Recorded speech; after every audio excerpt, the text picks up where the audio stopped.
pakalbėsiu šiek tiek apie aktualią temą - Europos Sąjungą ir prekybą su Rusija. Tai pradėkime nuo to, kad kalbėsim apie trąšas ir Europos Sąjungos pirkimą būtent trąšų iš Rusijos. Ir šiai dienai Europos Sąjunga importuoja trąšas iš tokių valstybių kaip Egiptas, Marokas, Kanada, Alžyras ir Norvegija. Bet pats didžiausias kiekis importuojamų trąšų yra būtent iš Rusijos. Ir pasidalinsiu informaciją surinkta iš Užsienio reikalų ministerijos, iš Lietuvos geležinkeliai įmonių grupės, iš Europos Sąjungos kitų šaltinių. Tai importo ribojimai iš Rusijos taikomi tik kalio chlorido sudėtyje turinčioms trąšoms, tačiau galioja kvotos su 0 procentų tarifu. Kitų trąšų importas iš Rusijos nėra ribojamas jokia kita priemonė.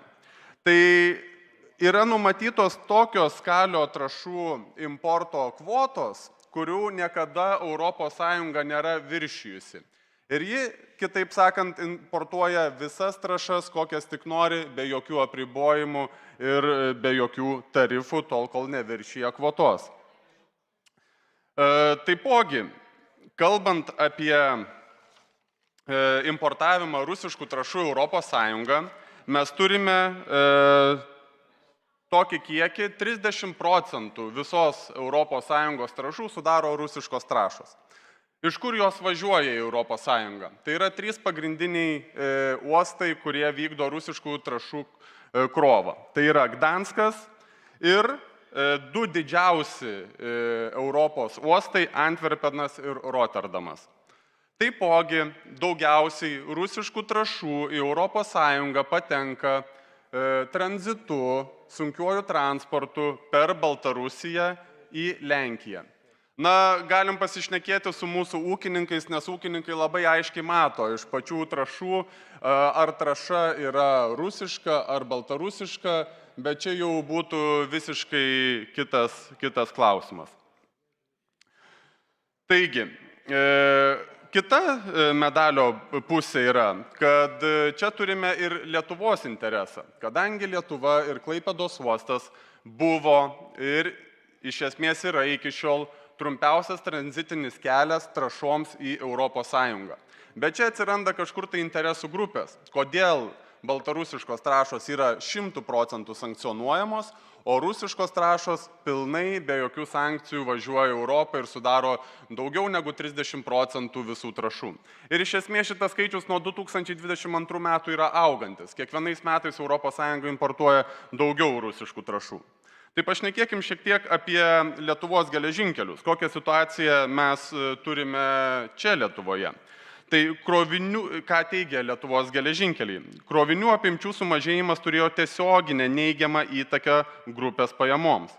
Trąšų segmento praradimas sąlygojo reikšmingą dalį Lietuvos geležinkeliai grupės pajamų netekimo iš krovinių vežimo. Atsižvelgiant į tai, kad bendra krova sumažėjo beveik perpus, proporcingai sumažėjo ir su krovinių vežimu susijusios pajamos, bei naudojimasis viešąja geležinkelio infrastruktūros mokesčiai. Sumažėjus krovinių srautams, Lietuvos geležinkelio infra įmonė pardavimo pajamos reikšmingai sumažėjo. Nevertinant valstybės dotacijų, sumažėjo nuo 192 milijonų iki 130 milijonų, tai per metus 60 milijonų eurų.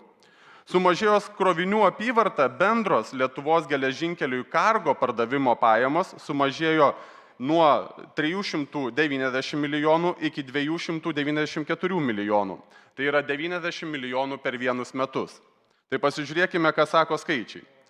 AB Lietuvos geležinkeliai infra, geležinkelių infrastruktūros projektų įgyvendinimui iš valstybės Europos Sąjungos gavo 224,8 milijono eurų pajamų nuo 2024 iki 2025 metų skaitomai. Valdytojo pajamų išlaidų subalansavimui iš valstybės biudžeto, konkrečiai Lietuvos valstybės nacionalinis biudžetas per 4 pilnus kalendorinius tuos pačius metus skyrė 273 milijonus 770 tūkstančių. Tai bendrą skaičių per 4 metus, kiek Lietuvos geležinkeliai pareikalavo, turime 645 milijonus eurų.